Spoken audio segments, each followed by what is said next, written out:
വീണ്ടും ഒരു വസന്തം കൂടി. രചന സംഭാഷണം രുദ്രപ്രിയ. ഭാഗം 13. മുകളിൽ നിന്നും ഉച്ചത്തിലുള്ള നിലവിളിയും ദിയയുടെ കരച്ചിലും കേട്ടപ്പോൾ നിർമ്മലും നിരഞ്ജനും അച്ഛനും അമ്മയും എല്ലാം കൂടി മുകളിലെത്തി. എന്താ ഏട്ടത്തി, എന്താ പറ്റിയത്? നിർമ്മൽ ദിയോട് ചോദിച്ചു. ഡാ, നീലു ഡോർ തുറക്കുന്നില്ല, കുറേയായി വിളിക്കുന്നു, ഒരു റെസ്പോൺസും ഇല്ല. നിരഞ്ജൻ വാതിൽ മുട്ടി വിളിച്ചു. മോളെ നീലു. രഞ്ജ, വാതിൽ ചവിട്ടി പൊളിക്കടാ, വിക്രമൻ അലറി. എൻ്റെ മോളെ. അമ്മ നിലവിളിയോടെ ചുമരിൽ ചാരി നിന്നു. നീ ഒന്ന് സമാധാനിക്ക്, അവക്കൊന്നും സംഭവിക്കില്ല. അച്ഛൻ അമ്മയെ ആശ്വസിപ്പിച്ചു. നിരഞ്ജനും നിർമ്മലും കൂടി ഡോർ ചവിട്ടി പൊളിച്ച് അകത്ത് കയറുമ്പോൾ നീലുവിനെ റൂമിൽ കണ്ടില്ല. വാഷ്റൂമിൽ വെള്ളം വീഴുന്ന ഒച്ച കേട്ട് അവിടേക്ക് ചെന്നു. ഡോർ അകത്തു നിന്നും ലോക്കാണ്. രണ്ടുപേരും കൂടി തള്ളി തുറന്നു നോക്കുമ്പോൾ കൈത്തണ്ടയിൽ നിന്നും ചോര വാർന്ന് ബോധമില്ലാതെ കുഞ്ഞു പെങ്ങൾ. നിലവിളിയോടെയാണ് നിരഞ്ജൻ കൈകളിൽ വാരിയെടുത്തത്. അനിക്കുട്ടാ, വണ്ടി ഇറക്കടാ വേഗം, വിളിച്ചു പറയുന്നുണ്ടായിരുന്നു നിരഞ്ജൻ. മോളെ നീലു, കണ്ണു തുറക്കടി. അച്ഛാ, ഇത് കണ്ടോ, നമ്മുടെ നീലു കണ്ണു തുറക്കുന്നില്ല. വിക്രമൻ ആകെ തകർന്നു നിൽപ്പാണ്. നീലുവിൻ്റെ ഭാഗത്തു നിന്ന് ഇങ്ങനെയൊരു നീക്കം ആരും പ്രതീക്ഷിച്ചില്ല. ഹോസ്പിറ്റലിൽ കാർ ചെന്നു നിന്നു. നിരഞ്ജൻ ഡ്രൈവിംഗ് സീറ്റിൽ നിന്ന് ഇറങ്ങും മുമ്പ് തന്നെ നിർമ്മലും നീലുവിനെയും വാരിയെടുത്ത് കാഷ്വാലിറ്റിയിലേക്ക് പാഞ്ഞു. ഡോക്ടർ സുഷമ്മ ഡ്യൂട്ടി കഴിഞ്ഞ് ഇറങ്ങാൻ നിൽക്കുമ്പോഴാണ് നിർമ്മലും നിരഞ്ജനും നിൽക്കുന്നത് കണ്ടത്. അവർ അവിടേക്ക് വന്നു. എന്താ എന്താ ഇവിടെ ഒരു ബഹളം? ഞങ്ങളുടെ പെങ്ങളെ കൊണ്ടുവന്നതാണ് ഡോക്ടർ. എന്തായി കാര്യമെന്ന് ചോദിക്കുമ്പോൾ അവർ ദേഷ്യപ്പെടുന്നു. നിർമ്മൽ പറഞ്ഞു. ആദ്യം നിങ്ങൾ സമാധാനിക്ക്, പേഷ്യൻറ്റിനെ നോക്കട്ടെ, അതിനുള്ള ടൈം കൊടുക്ക്. അത്രയും പറഞ്ഞ് സുഷമ ഡോക്ടർ ICUവിലേക്ക് നീങ്ങി. നീലുവിൻ്റെ മുറിവ് ക്ലീൻ ചെയ്ത്. കയ്യിൽ ആഴത്തിലുള്ള മുറിവായിരുന്നു. സ്റ്റിച്ചിട്ടു. ബ്ലഡ് ഒരുപാട് ലോസ് ആയത് കാരണം ബ്ലഡ് അടയ്ക്കേണ്ടി വന്നു. പേഷ്യൻ്റ് അപകടനില തരണം ചെയ്തു എന്ന് മനസ്സിലായപ്പോൾ ഡോക്ടർ ICUവിൽ നിന്നും പുറത്തേക്ക് ഇറങ്ങി. ഡോക്ടറിനെ കണ്ടപ്പോൾ നിരഞ്ജനും നിർമ്മലും ദിയയും വേഗം അവരുടെ അടുത്തെത്തി. ഡോക്ടർ, എങ്ങനെയുണ്ട് ഞങ്ങളുടെ മോൾക്ക്? ആവലാതിയോട് കൂടിയുള്ള നിരഞ്ജൻ്റെ ചോദ്യം കേട്ടപ്പോൾ ഡോക്ടർ ചെറുതായി ഒന്ന് ചിരിച്ചു. പേഷ്യൻ്റ് അപകടനില തരണം ചെയ്തിട്ടുണ്ട്, ഇനി പേടിക്കാനൊന്നുമില്ല. പിന്നെ ഇതൊരു സൂയിസൈഡ് അറ്റംപ്റ്റ് ആയതുകൊണ്ട് ഞങ്ങൾക്ക് പോലീസിനെ അറിയിക്കാതിരിക്കാൻ നിവർത്തിയില്ല. ഡോക്ടർ പ്ലീസ്, പോലീസിനെ വിളിക്കരുത്. അങ്ങനെ പറഞ്ഞാൽ പറ്റില്ല. ഹോസ്പിറ്റലിൻ്റെ റൂൾസ് ആൻഡ് റെഗുലേഷൻസിന് എതിരാവും അത്. മറ്റൊന്നും കൊണ്ടല്ല ഡോക്ടർ, അവളുടെ വിവാഹം തീരുമാനിച്ചിരിക്കുകയാണ്. കേസും മറ്റുമൊക്കെ ആയാൽ അത് വല്ലാത്ത പ്രശ്നമാകും. കുട്ടിക്ക് ഇഷ്ടമില്ലാത്ത വിവാഹമാണ് തീരുമാനിച്ചിരിക്കുന്നതെങ്കിൽ അത് മാറ്റുന്നതല്ലേ നല്ലത്.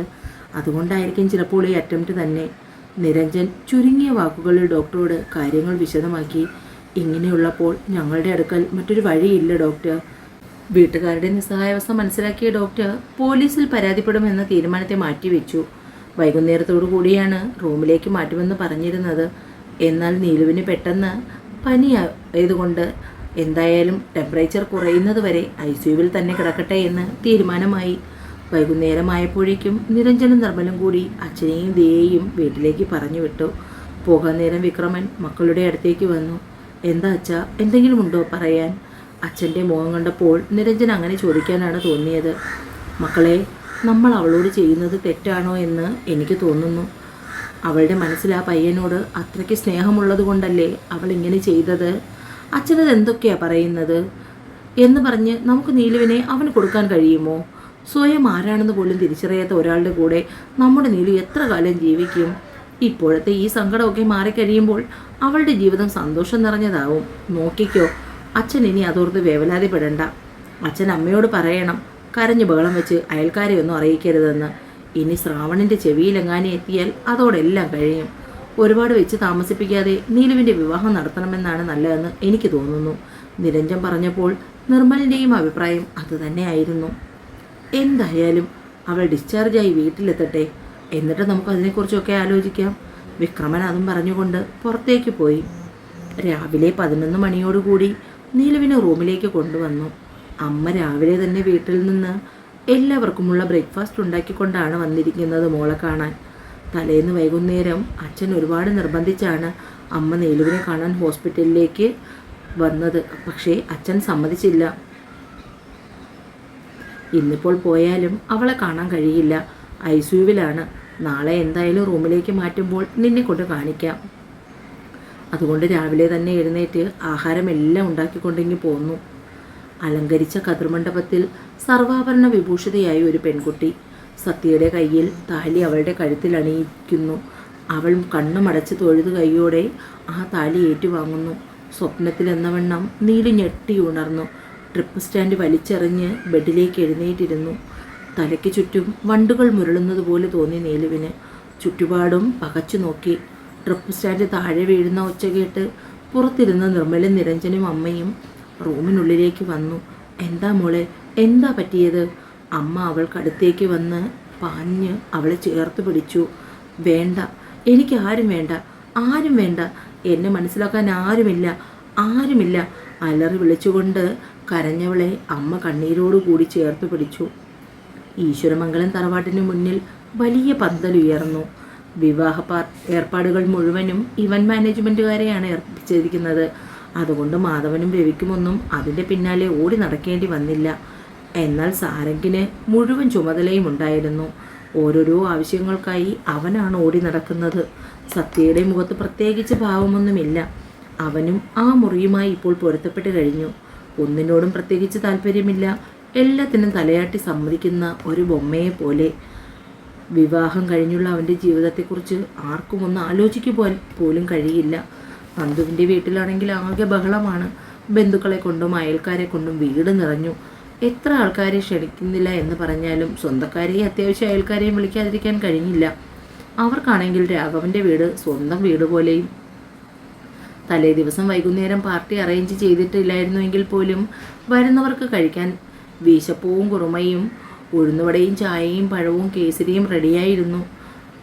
നന്ദുവിൻ്റെ ആഭരണവും പട്ടുസാരിയും കാണുന്ന തിരക്കിലായിരുന്നു സ്ത്രീകളും പെൺകുട്ടികളും. അവരുടെ സാരിയും പാരമ്പര്യ രീതിയിലുള്ള ആഭരണങ്ങളും എല്ലാവർക്കും ഇഷ്ടമായി. ചെറിയ രീതിയിലുള്ള മേക്കപ്പുമായാണ് നന്ദു എല്ലാവരുടെയും മുന്നിൽ നിന്നത്.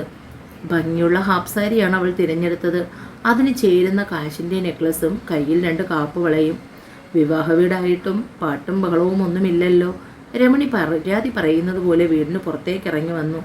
എന്താടാ രമേശ, നിന്റെ മുറിയിലുള്ള പാട്ടിൻ്റെ കുന്ത്രാണ്ടങ്ങളെല്ലാം എടുത്ത് ഉമ്മറത്തേക്ക് വയ്ക്ക്. അനക്കം ഉണ്ടാവട്ടെ വീടിന്. ഇതൊരുമാതിരി. രമേശ, രമണി പറഞ്ഞത് ശരിയാ, നീ ഒരു പാട്ട് വെക്കടാ, ഒരു ഓളം വരട്ടെ.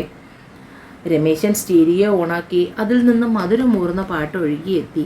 വീടിന് മുന്നിൽ ഒരു ഓട്ടോ വന്നു നിന്നു. അതിൽ നിന്ന് നളിനിയും അവളുടെ ഭർത്താവും 1 വയസ്സു പ്രായമായ കുഞ്ഞുമായി ഇറങ്ങി. രമണിയാണ് നന്ദുവിൻ്റെ വിവാഹം വിളിച്ചറിയിച്ചത്. മകളെയും ഭർത്താവിനെയും കുടുംബക്കാർ കാണട്ടെ എന്ന് കരുതി. നന്ദുവിൻ്റെ അടുത്തേക്കാണ് നളിനി ഓടിയെത്തിയത്. ഡീ നന്ദു, നീ ആകെ സുന്ദരിയായല്ലോ. എന്നെ കണ്ടില്ലേ? ഒരു പ്രസവം കഴിഞ്ഞപ്പോൾ ഞാൻ തടിച്ചു. പക്ഷെ ഞാനിപ്പോൾ ജിമ്മിൽ ചേർന്നിട്ടുണ്ട്. ഏട്ടന് ഞാൻ പഴയ ബോഡി ഷേപ്പിൽ കാണാനാണ് ഇഷ്ടം. നളിനി അവളെ ആകമാനം ഒന്നൊഴിഞ്ഞു നോക്കി. നീ എന്താ ഓർണമെൻറ്റ്സ് ഒന്നും ഇടാത്തെ? ഈ ഡ്രസ്സിൽ ഓർണമെൻറ്റ്സ് അധികം മാച്ച് ആവില്ല. ആ, അതും ശരിയാണ്. നളിനി മുറ്റത്തിറങ്ങിയതും അടിച്ചു പൊളിപ്പാട്ട്. കുഞ്ഞിനെ അമ്മയുടെ കയ്യിൽ ഏൽപ്പിച്ച് ദിന്നിൽ പാട്ടിനൊത്ത് ചുവട് വയ്ക്കുന്നുണ്ട്.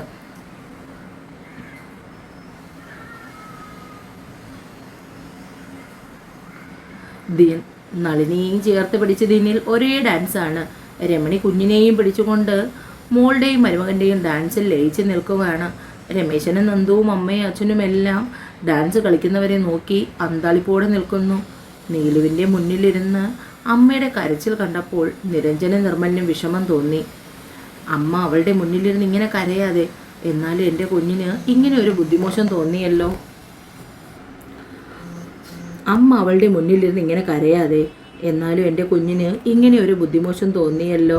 എടാ മക്കളെ, അവൾക്ക് ഇഷ്ടമാണെങ്കിൽ നമുക്ക് ആ വിവാഹം നടത്തി കൊടുക്കാം. അവളുടെ സന്തോഷമല്ലേ നമുക്ക് വലുത്. അമ്മ എന്തറിഞ്ഞിട്ടാണ് ഈ പറയുന്നേ? ആ പയ്യൻ അവൻ്റെ ഇതുവരെയുള്ള ജീവിതത്തെക്കുറിച്ചോ അവനെക്കുറിച്ചോ ഓർമ്മയില്ല. അങ്ങനെ ഒരുത്തൻ്റെ ഒപ്പം എങ്ങനെ അമ്മ അവളെ പറഞ്ഞു വിടുന്നത്? ഡിസ്ചാർജ് വാങ്ങി വീട്ടിലെത്തിയിട്ടും നീലുവിൻ്റെ അവസ്ഥയിൽ മാറ്റമുണ്ടായില്ല. അച്ഛാ, അവളിപ്പോൾ ഓക്കെയാണ്. നമുക്ക് ആ എൻഗേജ്മെൻറ്റിൻ്റെ ഡേറ്റ് എടുത്താലോ? നിർമ്മൽ ചോദിച്ചു. ഞാനും അതിനെക്കുറിച്ച് ആലോചിക്കുകയായിരുന്നു. അവൾ ഇതുവരെ ഈ സമ്മതം പറയാത്ത സ്ഥിതിക്ക് വിക്രമൻ പകുതിയിൽ നിർത്തി. അവളുടെ സമ്മതം കൂടിയിട്ട് ഈ വിവാഹം നടക്കില്ല. അതുകൊണ്ട് നമ്മൾ എന്തെങ്കിലും നേരത്തെ ചെയ്യണം. നിരഞ്ജൻ്റെ മറുപടി കേട്ട് അച്ഛനും നിർമ്മലും അവനെ നോക്കി. ഞാൻ പറഞ്ഞത് കാര്യമാണ്. അവളുടെ സമ്മതത്തോടെ ഈ വിവാഹം നടക്കില്ല. പിന്നെ ശ്രാവൺ കാര്യങ്ങൾ അറിയും മുമ്പേ വിവാഹം നടത്തണം. നിരഞ്ജൻ പറയുന്നതിലും കാര്യമുണ്ടെന്ന് വിക്രമന് മനസ്സിലായി. വൈകുന്നേരം ഏകദേശം 5 മണിയോടുകൂടി തങ്കമണിയുടെ വീടിന് മുന്നിൽ നിരഞ്ജൻ്റെ കാർ വന്നു നിന്നു. ഗൗരി ശങ്കരം സ്വർണ്ണലിപികളിൽ കൊത്തിയ വീട്ടുപേര്, പേരിന് താഴെ ഓടക്കുഴലിൻ്റെ മാതൃക. ഇരുനിലയിൽ പണിതിരിക്കുന്ന ഭംഗിയുള്ള വീട്. ഒറ്റ നോട്ടത്തിൽ കണ്ടാൽ ചെറിയൊരു വനത്തിൻ്റെ നടുവിലാണ് വീടിരിക്കുന്നതെന്ന് തോന്നും. അത്രമാത്രം ചുറ്റുപാടും മരങ്ങളും വൃക്ഷങ്ങളും വളർന്നു പന്തലിച്ചിരിക്കുന്നു. കാർ നേരെ വീട്ടുമുറ്റത്ത് ചെന്ന് നിന്നു. കാറിൽ നിന്ന് വിക്രമനും നിരഞ്ജനും നിർമ്മലും ഇറങ്ങി. കോളിംഗ് ബെല്ല് കേട്ട ഉടനെ തന്നെ അവരുടെ മുന്നിൽ വാതിൽ തുറക്കപ്പെട്ടു. മുന്നിൽ പുഞ്ചിരിക്കുന്ന മുഖവുമായി തങ്കമണി. ബെല്ല് കേൾക്കും മുമ്പേ തന്നെ നീ വാതിൽ തുറന്നോ? വിക്രമൻ സ്വതസിദ്ധമായ ചിരിയോടുകൂടി ചോദിച്ചു. ശിവ എന്തൊക്കെയോ കാണിച്ചു വെച്ചിട്ടുണ്ട്. ഏതെങ്കിലും ഒരു വണ്ടി ഈ കോമ്പൗണ്ടിനുള്ളിൽ കയറി കഴിഞ്ഞാൽ വീടിനകത്തൊരു അലാറം മുഴങ്ങും. അതാണ് ഞാൻ വേഗം വന്ന് വാതിൽ തുറന്നത്. ഏട്ടൻ വന്ന കാലിൽ തന്നെ നിൽക്കാതെ അകത്തേക്ക് കയറിയിരിക്കുക. എവിടെ ശ്രാവൺ? അവനില്ലേ അപ്പച്ചി? നിങ്ങളൊക്കെ വിളിക്കുമ്പോഴാണ് അവന് ശ്രാവണം എന്നുള്ളൊരു പേരുണ്ടെന്ന് ഞാൻ ഓർക്കുന്നത്. ഇവിടെ എല്ലാവർക്കും അവൻ ശിവയാണ്.